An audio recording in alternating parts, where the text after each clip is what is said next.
Saya kira kita harus kritik Prabowo dalam konteks ini ya, karena lemah sekali ini komunikasi politiknya menurut saya harus banyak yang dikoreksi. Saya khawatir ini juga bisa jadi karena data yang diterima oleh Presiden tidak Saya kira ya. sehingga dia menafsirkan sesuai dengan informasi yang masuk. Artinya situasi semacam ini berbahaya bagi sebuah negara dalam konteks negara ya. Kalau kemudian tuntutan tidak dipenuhi sampai sekarang misalnya, mahasiswa menuntut ini tidak dipenuhi, kan sebenarnya sederhana Mas. Kalau rejim itu melihat tuntutan publik, dia mesti merespon rasional kan.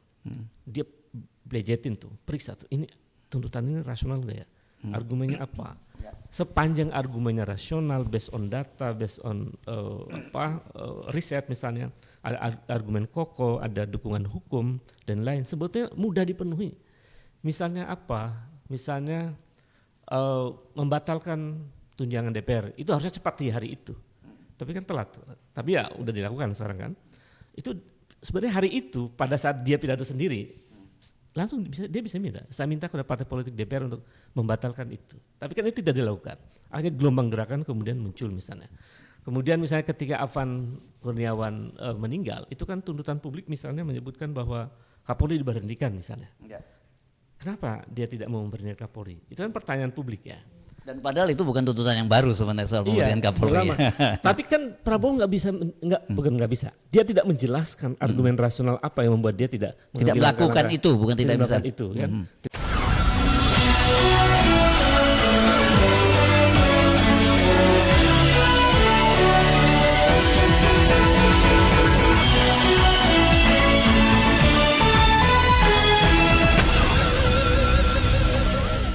Beberapa tema yang kita bahas kemarin, kita udah bicara soal ekonomi, soal politik dan sebagainya, dan hari ini kita ketemu ini sebenarnya latar belakangnya beda-beda, tapi yang menyatukan mereka sama itu adalah soal intensitas mereka dengan gerakan-gerakan mahasiswa.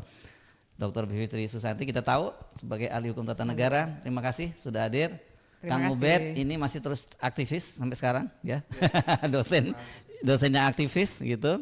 Dan juga Bung Gede ya, ini juga dari Infus, namanya kok Infus ya, kayak ini Infus Indonesian Future Studies ya, tapi singkatannya apa, Infus. Saya tahu tiga-tiganya ini intens terus bertemu dengan gerakan-gerakan mahasiswa. Saya nggak mau menyebutnya mendalangi atau aktor intelektual gitu, banyak orang nyebutnya karena itu konotasi apa? Diundang ya, nggak. Konotasi kan negatif, selalu orang begitu ya. Padahal kan biasa dalam ya mahasiswa perlu patron, mereka juga ingin mendengar dari perspektif hukum tata negara bagaimana, kemudian dari sisi politiknya bagaimana, sosial kan penting sebenarnya. Tapi dalam negara seperti kita ini gitu ya, sekarang yang kemudian ada stigma yang negatif terhadap gerakan-gerakan mahasiswa yang kemudian kata Presiden kemarin makar dan terorisme, kita nggak tahu siapa yang dimaksud gitu. Mudah-mudahan dia yang dimaksud oleh Presiden bukan mahasiswanya gitu ya. Tapi elemen-elemen atau nasir-nasir dalam pemerintahnya sendiri kan. Yang makar kan yang bisa begitu mereka kan. Benar, bukan kita ya, kita cuma gerakan protes saja gitu kan. Mari kita bicara soal itu. Saya tidak akan membatasi Anda dengan ruang lingkup Anda sebagai hukum tata negara ya, Mbak Bivitri. Kita beri kesempatan dulu pada beliau ya untuk memberikan gambaran tentang situasi hari ini. Syukur-syukur kalau membantu pemerintah dan juga aparat penegak hukum kita itu bagaimana sih sebenarnya menghadapi gerakan semacam ini, bagaimana mereka harus bersikap gitu. Ya, silakan Mbak Bivitri. Iya, jadi pas banget tadi Mas Yarsu memulainya dengan menggambarkan ada pidato yang menyebut-nyebut makar dan terorisme. Karena kita bisa lihat narasi seperti itu adalah cara yang ibaratnya tuh playbook dari banyak pemerintahan yang bersifat demagog. Jadi ketika ada pernyataan pendapat kan ini esensinya sebenarnya orang mengekspresikan kemarahan mereka. Tapi bukannya menjawab apa yang dipermasalahkan oleh para pemrotes, langsung menuduh pemrotes, awalnya kan dibilangnya antek asing, nah kemudian berubah sekarang makar dan terorisme. Tapi saya harus bilang tolong kembalikan ke asal muasalnya kenapa ada orang-orang yang turun ke jalan. Menurut saya memang orang yang turun ke jalan ini kan bisa dibilang ada 3 kelompok. Kelompok pertama itu aktivis yang memang dari dulu dan itulah benar sekali saya, Mas Ubed, dan juga Bung Gede biasanya ketemu itu untuk diskusi. Jadi kalau dibilang sekarang kan frame-nya begitu ya, provokator, mengajak demonstrasi, enggak ada. Sebenarnya adik-adik mahasiswa itu kan butuh juga pandangan, ini sebenarnya boleh nggak misalnya ya, boleh nggak sih DPR misalnya melakukan tindakan-tindakan yang menyakiti hati rakyat misalnya, atau sesederhana kalau saya orang hukum ya suka ditanya, Mbak sebenarnya tunjangan DPR tuh kayak apa sih, undang-undang MPR, DPR, DPD, DPRD tuh bunyinya apa sih soal nonaktif anggota DPR, kan mereka memang butuh guidance karena dosen mereka di kampus mungkin nggak bisa menjawab, mungkin belum sempat ketemu. Nah ada yang itu tuh, yang aktivis seperti itu yang memang suka diskusi, menggali masalah bersama dengan senior-seniornya. Kemudian level keduanya itu kan ada orang yang pure marah karena mungkin lihat di media sosial orang joget-joget terus dia lagi susah mau beli makanan. Cari ya kan? makan susah banget. Cari beras sekarang lagi mahal, dia lagi ngerogoh-rogoh kocek, tahu dia lihat pejabat joget, dia ikut marah, dia ikut turun ke jalan. Ini level yang kedua. Nah level ketiga ini yang menurut saya kita harus lebih hati-hati menganalisisnya. Karena ada pola-pola yang menurut saya tidak mungkin dilakukan oleh mahasiswa. Karena saya suka mengibaratkannya dalam beberapa pembicaraan tuh, bakar halte itu nggak mungkin kayak bakar tisu. Mungkin mahasiswa bawa korek untuk merokok, mungkin kalau yang merokok. Tapi bakar halte itu butuh persiapan. Nggak mungkin orang spontan tuh bakar yuk terus bakar terjadi. Pasti butuh persiapan. Ada yang katanya bawa tangga, kan udah mulai dikumpulkan bukti-bukti ya. Ada yang bawa bensin mungkin dan seterusnya. Dan itu pola sama ya, pola setiap sama. dari unjuk rasa ke unjuk rasa yang lain. Benar, itu kan terjadi 2000 berapa itu? 2000 di depan Bawaslu ya. Di depan Bawaslu juga 2019. 2019. Iya, itu terjadi. Bahkan 1998 kan juga begitu. Iya, iya. Nah, jadi yang golongan atau kelompok ketiga inilah Free riders atau penumpang free gelap riders lah ini, ya. kita menurut saya sih kita semua nggak ada yang setuju. Maksudnya sebencinya kita pada orang-orang yang lagi kontroversial itu, kalau saya kira kita Jangan semua sebenci lah, sepakat semarah-marahnya lah ya. Semarah-marahnya ya, benar-benar itu lebih pas. Iya, Semarah-marahnya kita sama mereka, ya kita nggak mendukung pencurian kan misalnya atau penjarahan. Tapi itu memang bukan kita gitu. Nah jadi situasinya sekarang seperti itu sehingga yang terjadi adalah narasinya dibawa ke gimana caranya membungkam kritik itu. Salah satu caranya selain satu narasi tadi ya, dibilang teroris, dibilang makar, dibilang antek asing. Tapi yang kedua pakai hukum. Pakai hukum ini yang agak ngeri nih. Karena mulai menurut saya ya secara hukum saya siap berdebat juga tuh. Karena banyak yang mengada-ada, yang pakai Instagram, akun Instagram yang isinya informasi dibilangnya menghasut dan seterusnya. Banyak lah kalau kita bicarakan nanti. Banyak detail hukumnya di situ, tapi saya melihat fenomena ini mungkin agak mirip kita semua banyak belajar ya, misalnya agak mirip sama jangan-jangan mirip sama Malari 1974, di mana setelah peristiwa Malari banyak penangkapan, aktivis-aktivis lama itu dulu kan ditangkap di penjara. 98 beda karena setelah itu ada perubahan politik yang sangat signifikan sehingga itu tidak terjadi penangkapan. Walaupun 96 terjadi kan, setelah Kuda Tuli terjadi bahkan sampai penghilangan.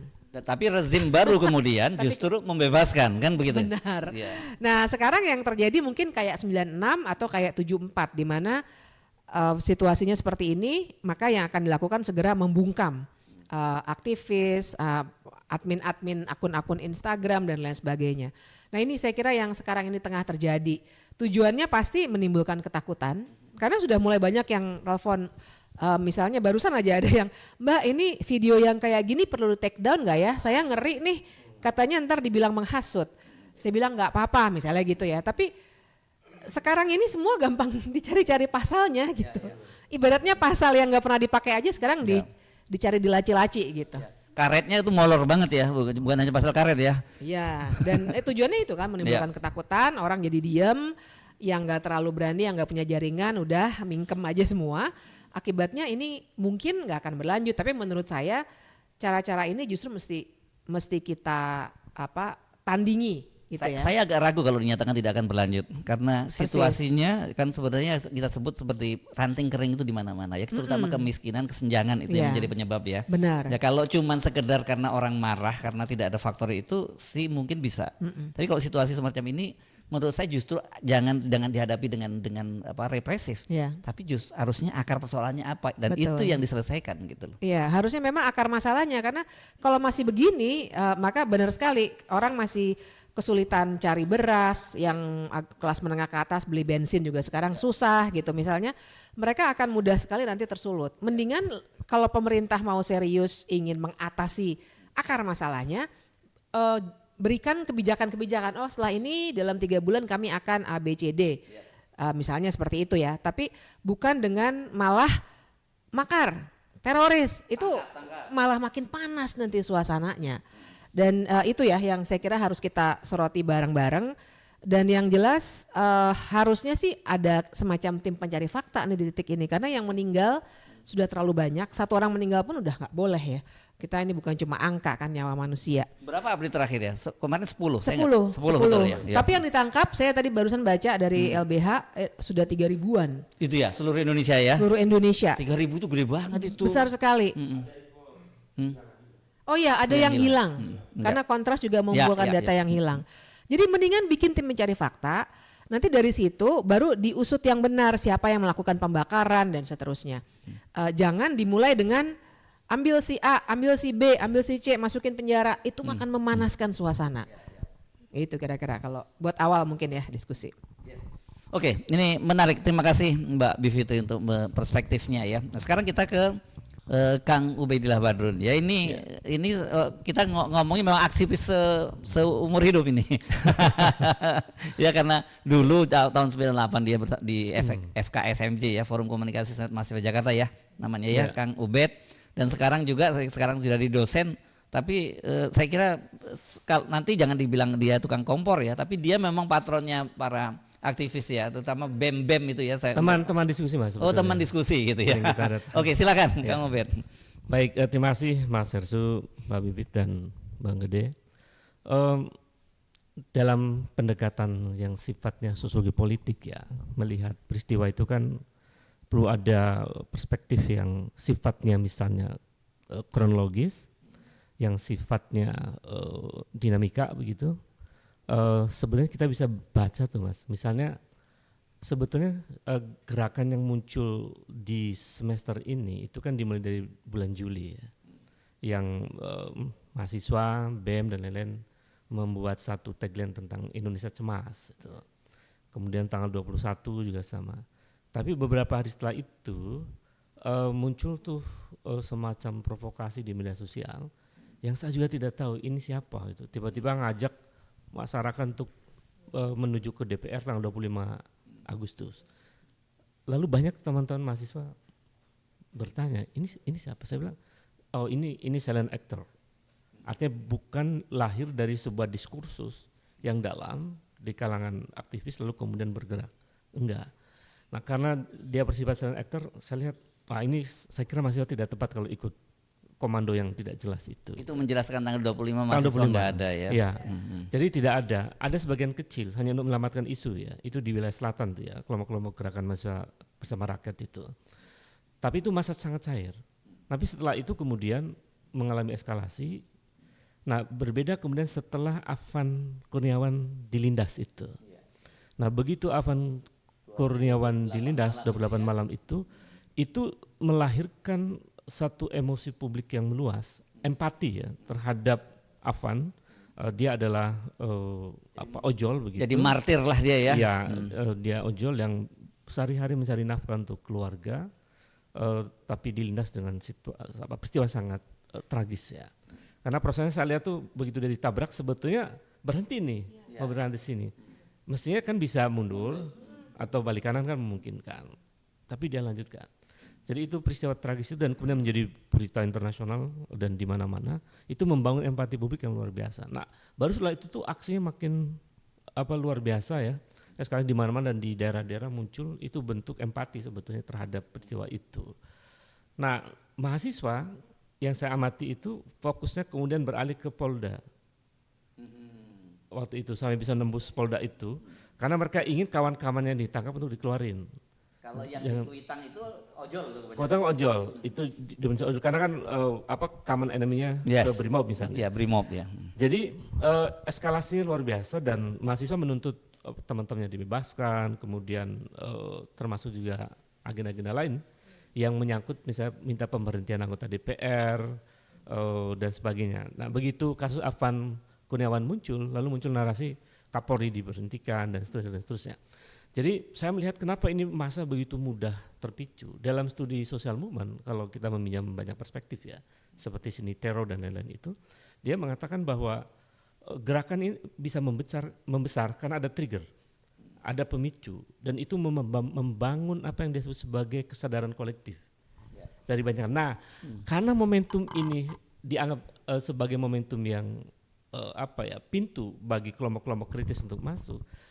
Masyarakat yang sudah mengalami 5 tahun terakhir itu mengalami penderitaan, kecewa dengan praktek demokrasi dan lain-lain, itu muncul semacam akumulasi kekecewaan sebetulnya. Ya.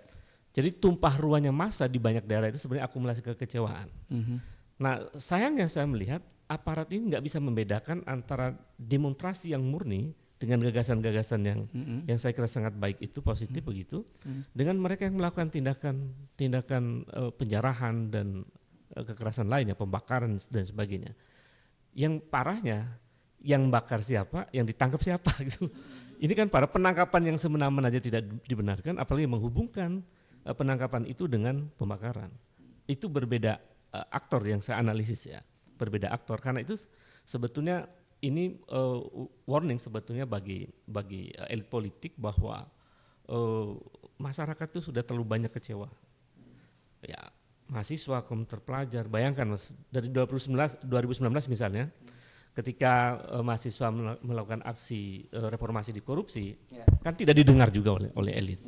Lalu kemudian Omnibus Law dan lain-lain, sampai kemudian ketika DPR mau merubah undang-undang pilkada, lalu muncul gerakan Indonesia Darurat, itu baru didengar tuh. Itu setelah kemudian banyak elemen-elemen politik dan gerakan itu kemudian berteriak luar biasa. Tapi secara umum hampir seluruh aspirasi publik itu tidak dipenuhi oleh elit dalam 5 tahun terakhir, hampir seluruhnya. Di saat yang sama kinerja DPR juga buruk. Saya cek tuh dalam 5 tahun misalnya ada program legislasi nasional, itu sebenarnya ada 270-an kurang lebih, tapi yang dikerjakan cuma 27. Jadi hanya 10% dari agenda legislasi yang seharusnya dilakukan oleh DPR. Jadi kekecewaan publik pada DPR itu juga luar biasa. Ditambah lagi joget-joget lah. Dan itu saya kira ada faktor juga ya, pola rekrutmen di legislatif itu yang lebih pada KKN gitu ya, anak siapa dan siapa gitu ya. Itu nanti bahasan sendiri, tapi itu menyumbang faktor itu kan, kinerja yang buruk tadi itu ya. Iya, betul. Jadi memang itu akumulasi dari banyak kekecewaan. Nah, pemicu lainnya adalah rendahnya kualitas komunikasi politik, komunikasi publik dari elit. Jadi bayangkan misalnya DPR dikritik, tapi narasinya kita tolol sedunia. Nah itu kan, jadi saya nggak mau mulai kalimat itu, tapi saking buruknya gitu, saking buruk. Jadi betapa miskinnya ya elit politik itu dalam hal kemampuan untuk membangun komunikasi politik yang baik begitu. Respon DPR seperti itu, dan maaf tuh respon Prabowo juga sebagai presiden seperti itu. Saya heran begitu dia merespon sendirian, lagi pidato lagi, nggak ada panglima, nggak ada Kapolri. Kemudian narasinya tidak menyentuh persoalan. Apa sih penyebab dari meluasnya gerakan ini? Tapi langsung narasinya di ujungnya kan meskipun dia berusaha untuk mengundang ormas-ormas, kemudian partai politik, tapi sangat menurut saya tidak menyelesaikan persoalan, apalagi kemudian menuduh di balik ini ada makar, ada teroris. Saya kira kita harus kritik Prabowo dalam konteks ini ya, karena lemah sekali ini komunikasi politiknya, menurut saya harus banyak yang dikoreksi. Saya khawatir ini juga bisa jadi karena data yang diterima oleh presiden tidak, saya kira ya, sehingga dia menafsirkan sesuai dengan informasi yang masuk. Artinya situasi semacam ini berbahaya bagi sebuah negara dalam konteks negara ya. Kalau kemudian tuntutan tidak dipenuhi sampai sekarang misalnya, mahasiswa menuntut ini tidak dipenuhi, kan sebenarnya sederhana Mas. Kalau rejim itu melihat tuntutan publik, dia mesti merespon rasional kan. Dia belejetin tuh, periksa tuh, ini tuntutan ini rasional nggak ya? Argumennya apa? Sepanjang argumennya rasional, based on data, based on riset misalnya, ada argumen kokoh, ada dukungan hukum dan lain, sebetulnya mudah dipenuhi. Misalnya apa? Misalnya membatalkan tunjangan DPR itu harusnya cepat di hari itu. Tapi kan telat. Tapi ya udah dilakukan sekarang kan. Itu sebenarnya hari itu pada saat dia pidato sendiri langsung dia bisa minta. Saya minta kepada partai politik DPR untuk membatalkan itu. Tapi kan itu tidak dilakukan. Akhirnya gelombang gerakan kemudian muncul misalnya. Kemudian misalnya ketika Afan Kurniawan meninggal, itu kan tuntutan publik misalnya menyebutkan bahwa Kapolri diberhentikan misalnya. Kenapa dia tidak mau memberhentikan Kapolri? Itu kan pertanyaan publik ya. Dan padahal itu bukan tuntutan yang baru sebenarnya soal pemberian Kapolri. Tapi kan Prabowo nggak bisa. Dia tidak menjelaskan argumen rasional apa yang membuat dia tidak melakukan itu, bukan tidak bisa. Itu kan, tidak melakukan itu. Itu tidak clear juga. Kemudian misalnya tuntutan-tuntutan lain ya, misalnya tidak ada jaminan dari elit untuk misalnya melanjutkan atau membicarakan tentang undang-undang perampasan aset misalnya. Dan lain-lain. Jadi banyak sekali tuntutan-tuntutan dari publik yang tidak direspon secara rasional oleh elit. Itu yang menyebabkan tersumbatnya aspirasi dan kemungkinan ledakan sosial itu akan terus terjadi ya sangat mungkin karena aspirasi tidak pernah didengar. Mbak Bibip sering bilang ya tidak adanya meaningful participation di situ misalnya. Itu yang menyebabkan sebetulnya publik atau bahkan mahasiswa masih terus bersuara. Nah, solusinya ternyata penangkapan kan itu oleh rejim. Saya kira itu memang berbahaya. Saya kemarin ngomong di beberapa media juga. Masa misalnya menangkap seseorang yang dituduh memprovokasi seluruh Indonesia itu namanya Del Pedro ya kan itu tuduhan yang apa ya menurut saya nggak rasional lah, absurd. Absurd. Kita pernah diundang oleh Del Pedro untuk diskusi ya di satu forum diskusi kan kita melayani mahasiswa kapanpun dimanapun ya. Kalau saya lihat struktur berpikirnya juga baik begitu, kerangka untuk kepentingan apa dia kritis bagus begitu. Lalu saya khawatir nih ya polisi tidak jernih bahkan mungkin tidak kritis dan sehingga tidak mampu membedakan antara ekspresi kegelisahan dengan provokasi. Betul. Jadi orang mengkritik melalui media sosial lalu dia mengekspresikan kegelisahannya, oh ini provokasi. Jadi tafsir tunggal dari aparat menurut saya perlu dikritik.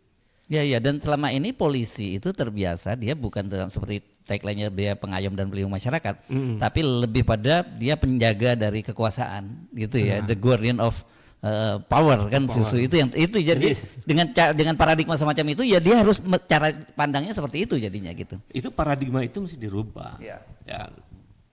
Aparat itu kan sebetulnya kepolisian misalnya, dia punya fungsi untuk mengamankan. Bagaimana paradigma fungsi mengamankan masyarakat itu dalam menghadapi demonstrasi? Itu kan ada banyak pendekatan yang lebih humanis, lebih dialogis dan sebagainya. Kemudian bagaimana dia berhak untuk mengeluarkan gas air mata? Ada SOP-nya kan? Ya, kita menemukan beberapa kali misalnya gas air matanya sudah kadaluarsa misalnya. Jadi banyak sekali saya kira yang harus dirombak dari makanya diksi reformasi di kepolisian penting tuh. Bisa baik reformasi struktural maupun yang sifatnya sistemik. Ini juga berlaku untuk tentara ya.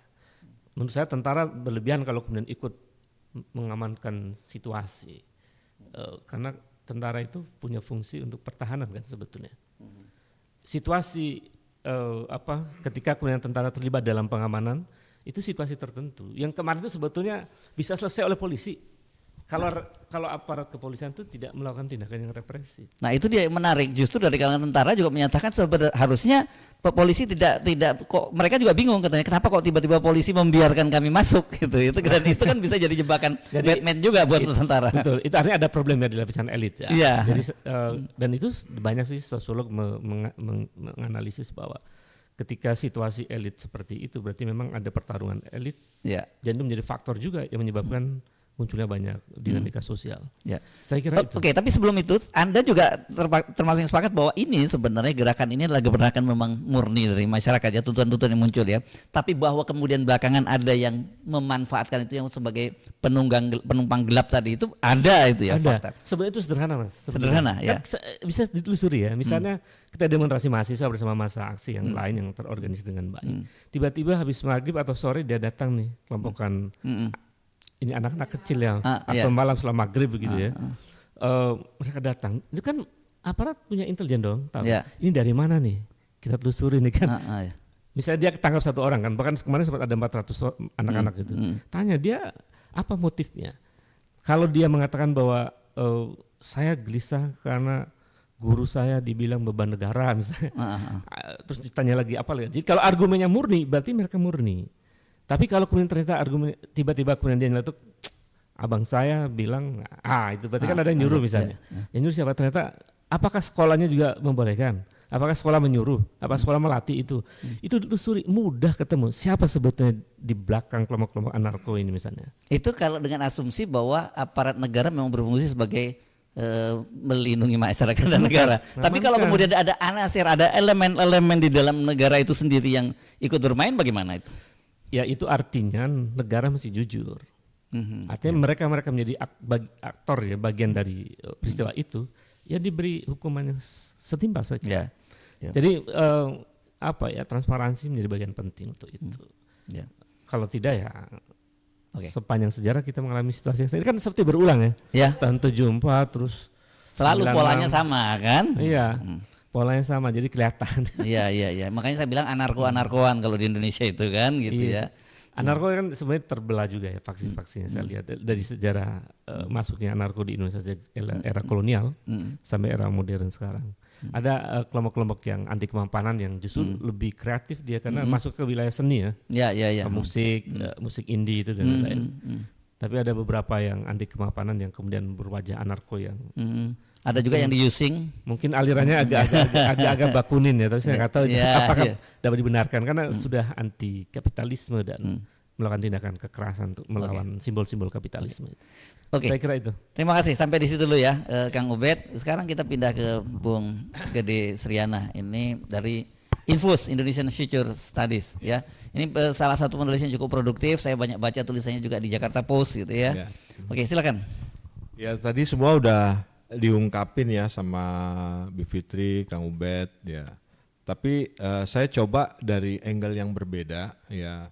Barangkali nggak lepas nih dari pengamatan saya sampai hari ini terhadap Gen Z ya. Baik itu di dalam kelompok gerakan mahasiswa maupun di dalam sosial media. Gen Z itu udah mahasiswa ya sekarang usianya? Ada yang udah kerja. Ada yang udah kerja. Ada yang udah kerja. Gen Z yang paling tua itu kira-kira 26-27. 26-27, oke. Iya, umur 26. Jadi gue akan memulai dengan statement bahwa Gen Z itu menjadikan kritik kepada kekuasaan ya itu sebagai suatu lifestyle. Nah, itu yang gue tangkap dari kehidupan mereka. Ini kita ngomongnya enggak sama Gen Z aja, jangan pakai gua ya. Ngomongnya ini ngomongnya dari Gen Z sampai baby boomer ini ya. Jadi gini, kalau kita kutip Profesor Renald Kasali, Gen Z itu sebagai strawberry generation. Kenapa? Karena dia tuh indah buat di etalase, warna merah kayak strawberry gitu. Tapi dia sebenarnya rapuh. Ya, dia sulit mengatasi konflik ya, sulit mengatasi emosinya sendiri gitu ya. Nah, dampaknya dari sebutan atau karakteristik sebagai strawberry generation ini menyebabkan dia menjadi sensitif terhadap sesuatu atau segala sesuatu yang dianggap mengancam kehidupan dia. Gitu. Jadi apakah itu nanti misalnya uang kuliah naik, bisa itu pajak penghasilan buat yang mulai kerja nih, ya potongan-potongan, sampai kepada udara bersih, kemudian kerusakan alam. Nah itu di mata dia tuh udah sebagai suatu ancaman. Gitu. Nah. Kalau gue lihat, walaupun katakanlah Gen Z ini punya kontribusi terhadap kemenangan Prabowo Gibran kemarin, di satu sisi, ya dia juga menagih janji, gitu loh. Mana janji lo kampanye? Dan dia mudah marah, gitu loh. mudah marah ketika apa yang menjadi janji-janji dalam kampanye presiden itu sampai sekarang nggak terwujud. Gitu. Nah, ini membuat mereka melakukan protes. Itu kan sebenarnya tuntutannya sederhana kalau buat Gen Z ya sekarang. Satu, yang masih kuliah, kuliahnya murah. Kedua, lulus bisa cepat dapat kerja. Faktanya hari ini, mereka kan pasti tanya senior-seniornya, lu udah kerja, masih nganggur bro, gitu loh. Yang udah kerja juga begitu, ribut kalau misalnya katakanlah potongan buat jam sostek bertambah, kemudian pajak penghasilannya, kehidupan dia mulai dibatasi segala macam, nah, subsidi dikurangin. Ini yang membuat Gen Z ini merasa hidupnya tuh udah gak nyaman, udah penuh ancaman. Nah, ditambah lagi kan di keluarganya, bapaknya hidupnya susah, kena PHK, ibunya masak istilahnya duitnya kurang. Nah, sehingga muncul di omongan mereka ini sebagai apa? Sandwich generation. Generasi yang kejepit. Kalau kita ngumpul sama mereka, itu omongannya, ini gue ngutip lagi ya, bukannya gue nih ngomong, mereka yang ngomong. Bro, lu ini juga sandwich generation kata kayak gue. Kenapa? Karena dia harus nanggung bapaknya yang mungkin sekarang udah PHK atau baru pensiun, sakit, dan dia juga harus membiayai adiknya yang masih kuliah. Ini kayak Avan ya, Avan ini kan sandwich generation dan cilakanya dia cuma lulusan SMP itu. Nah, iya kan? Gajinya UMR pula, gitu loh. Gajinya UMR pula. Nah itu omongan sandwich generation ini itu sudah umum di kalangan Gen Z. Gitu. Nah jadi gue melihat perkembangannya ini di kalangan mereka itu ternyata ini sudah terjadi definisi pengertian dari aktivis. Aktivis hari ini nggak kasih kayak dulu lagi. Gitu. Jadi mereka kerja masing-masing ya, kan mulai nih ya baru setahun 2 tahun kerja ya, tapi mereka aktif, Mas Hersu, aktif mengkritik situasi. Di mana? Di media sosial ya? Di media sosial. Jadi artinya mereka itu sudah menjalankan peran aktivis tanpa melabeli dirinya sebagai aktivis. Tapi mereka ini terorganisir atau enggak? Enggak terorganisir. Justru inilah kenapa yang terjadi hari ini adalah yang ditangkap emangnya ini. Coba lihat, yang ditangkap kebanyakan adalah netizen yang followernya banyak. Gitu loh. Netizen yang followernya banyak, yang mempunyai kemampuan untuk melakukan pembentukan opini, ya, atau membalikkan narasi-narasi yang dibangun oleh katakanlah pemerintah, gitu. Coba kita mundur ke belakang, bulan Juni ada hasil survei dari siapa tuh? LSI ya, kalau nggak salah. Saya agak rada-rada sensitif kalau ngomongin survei. Nah, justru ini yang gue mau, ini yang nyambungnya ke sini. Ya. Jadi ketika dia ngomong 80% kepuasan kepada pemerintah Prabowo, kan dilawan di sosmed. Ya. Kalau memang 80% itu benar puas, ya nggak ada gerakan, mungkin ada gerakan seperti hari ini kan. Artinya hasil survei itu sekarang udah nggak laku di kalangan Gen Z. Di sosmed nggak laku. Tapi laku untuk pemerintah laku. Nah, laku untuk ininya. Ya.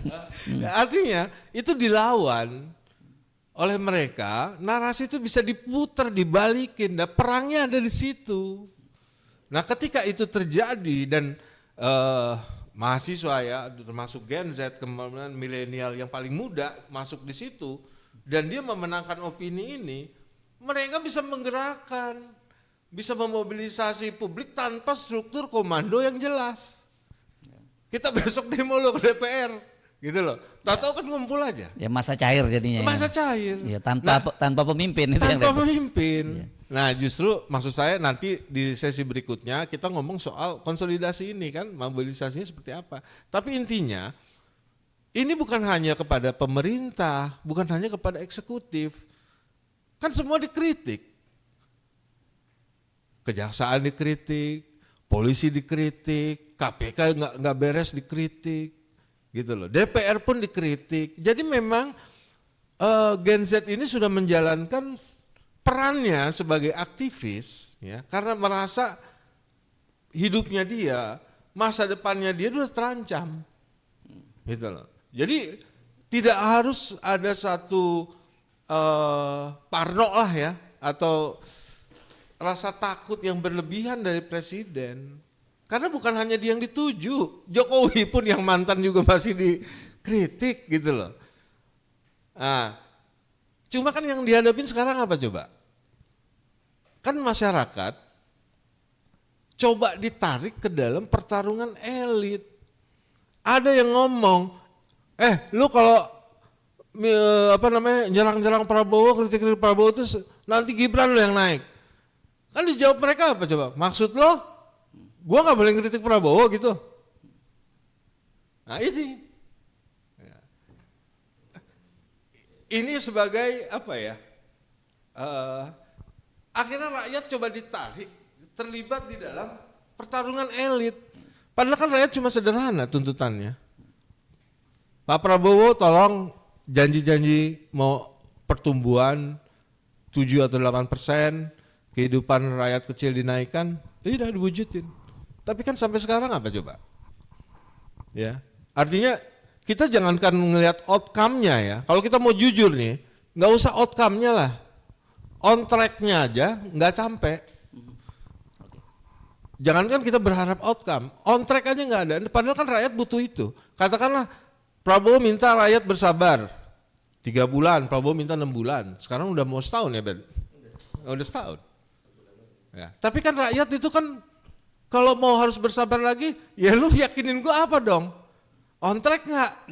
Sedangkan yang terjadi adalah apa coba terakhir? Ya, bukan hanya soal dia efisiensi, di satu sisi dia mau efisiensi anggaran, tapi dia bikin struktur kabinet yang boros. Dia mau seremonial di iya, sampai dia bagi-bagi tanda jasa dan kehormatan ke kroni-kroninya, ke tim sesnya, gitu. Banyak yang orang yang tidak layak tapi diberikan tanda jasa dan tanda kehormatan. Ini kan bukan banyak yang tidak layak. Semua anggota kabinet itu tidak layak mendapatkan kehormatan karena mereka bekerja belum 1 tahun aja belum mereka bekerja.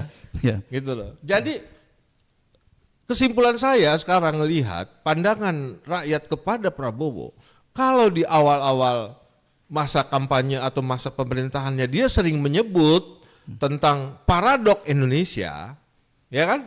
Begitu kan? Ngambil dari situ semua tuh. Hari ini justru rakyat melihat paradoks Prabowo. Ya. Paradoksnya ada di Prabowo sekarang. Ya. Gitu loh. Dia sering ngeluh. Ada banyak kebocoran. Ya. Negara nggak punya duit. Sehingga dia harus efisiensi. Ya. Negara harus cari utangan, bener nggak gitu kan? MBG, wah dia punya gagasan nggak punya duit segala macam. Terus dia nyebut banyak kasus-kasus korupsi di masa lalu. Itu kan sebenarnya nyindir pemerintah sebelumnya. Gitu. Tapi apa yang dia lakukan? Dia nggak ngapain juga kok.